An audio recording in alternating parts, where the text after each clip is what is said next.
The question after the latest hot inflation data is, have we hit the peak of this cycle? Economists at Deutsche Bank, UBS, and Bank of America say that the worst may be over. Taking you back to yesterday, we had that new government numbers that showed consumer prices jumped 8.5% in March versus a year ago. Our next guest says that cements a 50 basis point rate hike at the Fed's next meeting. Joining us right now is Roger Ferguson. He is the former vice chairman of the Federal Reserve. He's also a distinguished fellow at the Council on Foreign Relations and the former CEO of TIAA and a CNBC contributor. Roger, okay, 50 basis points this time around. I think nobody is questioning that. I think the question is, and then what?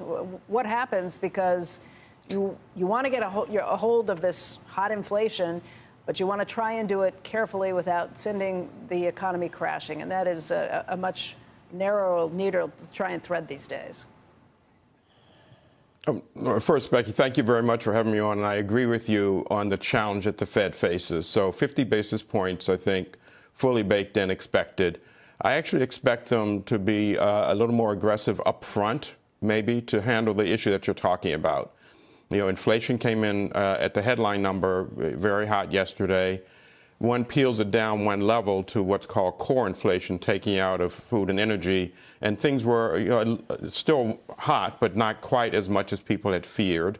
And so that might give them a little room. But I think the way they're going to handle this is to see these numbers and attempt to catch up as quickly as they can by doing, the market now expects, I think, 50 basis points. I think that wouldn't be a surprise, and then perhaps see where they are and become more data dependent after the next couple of meetings.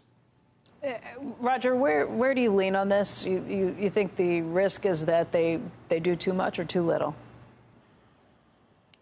I think the risk, frankly, is that they do too much because they are a little bit behind the curve. I think they recognize that.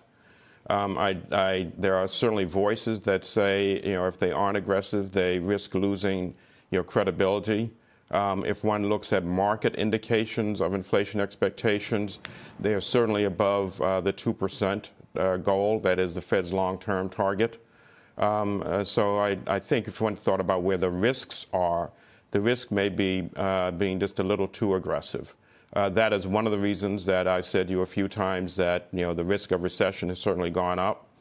So I think the way they handle that, by the way, is to perhaps, after being a little aggressive early, maybe take a pause at one meeting just to see how the data are coming in, and also a really strong sense of sort of the geopolitical questions that have been driving this inflation, plus the supply chain issue. So watching those to see if they start to loosen up a little bit, which I think would give the Fed and everyone a lot of relief on the inflation front.